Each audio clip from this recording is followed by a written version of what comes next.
Assalamualaikum warahmatullahi wabarakatuh. Selamat pagi anak-anak, masih sehat ya? Sekarang kita ke pertemuan ketiga teks eksposisi dalam media massa. Meskipun pembelajarannya masih pembelajaran jarak jauh, kita tetap semangat ya.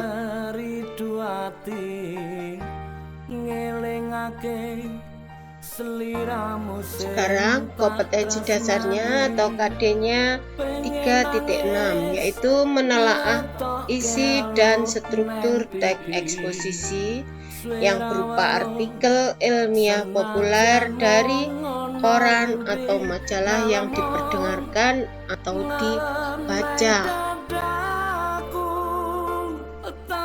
Tujuan pembelajaran kali ini ada dua, yaitu 1. Menganalisis hubungan bagian-bagian struktur teks eksposisi. 2. Menganalisis struktur teks eksposisi.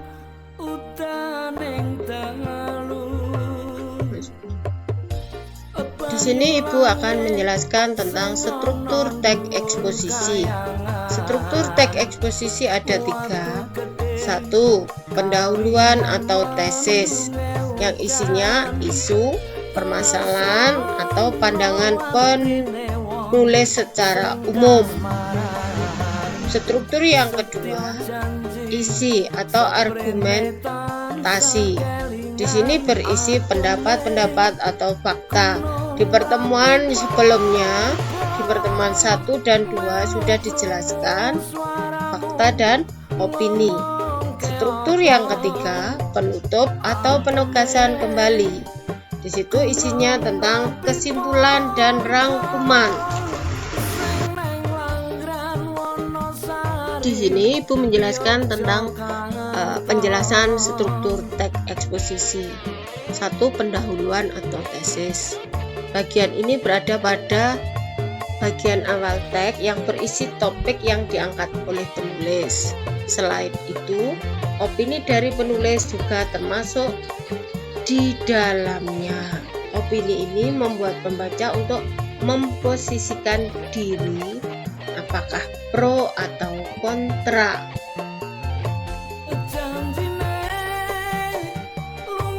Di sini Ibu juga menjelaskan struktur teks eksposisi yang kedua, isi atau rangkaian argumentasi. Yang dikatakan rangkaian argumentasi, setelah topik diangkat melalui opini, bagian selanjutnya ialah bagaimana opini tersebut didukung dengan argumen berdasarkan data dan fakta yang kuat serta sistematis. Semakin ilmiah data yang diberikan dan dengan penjelasan yang runtun, semakin baik kualitas dari tulisan.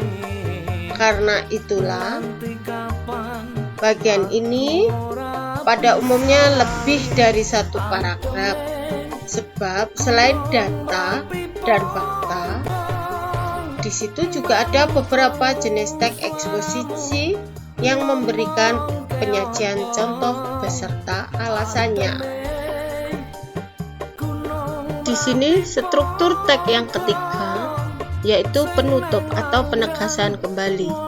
Pada bagian ini atau paragraf terakhir berisi tentang suatu penutup atau kesimpulan. Tesis disebutkan, tetapi biasanya tidak secara langsung, yaitu dengan menggunakan kata rujukan seperti pada akhirnya persoalan tersebut menjadi perdebatan. Kata tersebut merujuk apa yang diangkat pada bagian tesis tersebut. Di sini Ibu juga memberikan contoh analisis struktur teks eksposisi dengan judul Nasib Hutan Kita yang Semakin Suram. Di sini paragraf pertama, jika pemerintah tidak cepat cepat bertindak dalam 10 tahun mendatang, hutan Sumatera akan musnah dan diikuti oleh musnahnya hutan Kalimantan. Bagian paragraf tersebut dikatakan tesis. Ya, di situ dikatakan tesis atau permasalahan utama kemungkinan musnahnya hutan. Bagian itulah yang kemudian menjadi fokus utama pembahasannya. Ibu juga memberikan contoh bagian kedua. Di sini paragraf kedua, pengolahan hutan tidak menunjukkan adanya tanda-tanda perbaikan dibanding tahun sebelumnya. Sebaliknya, kecenderungannya justru semakin memburuk. Kebakaran hutan masih terus terjadi, penebangan liar semakin meningkat, diperburuk dengan rencana pembukaan lahan hutan bagi pertambangan. Keadaan tersebut jelas menambah suram nasib hutan. Kutipan di atas atau paragraf di atas merupakan contoh argumentasi. Ini contoh yang ketiga. Rupanya kedua masalah itu belum cukup. Pemerintah menambah rencana pembukaan kawasan hutan lindung untuk areal pertambangan. Kebijaksanaan tersebut jelas semakin menyempurnakan derita hutan Indonesia. Bagian paragraf tersebut disebut juga kesimpulan.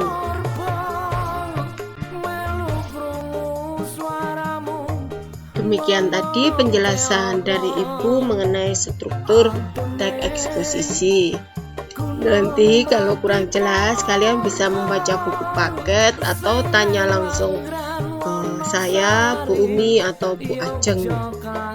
Tugas pertemuan ketiga yaitu silahkan menjawab soal pilihan ganda di Google Form berikut ini.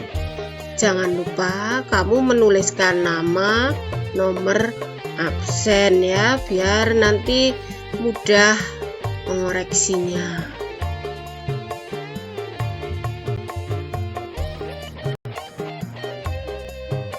Sekian, terima kasih.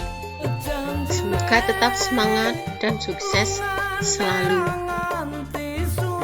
Dimanapun kamu berada, harus tetap melaksanakan protokol kesehatan. Wassalamualaikum warahmatullahi wabarakatuh.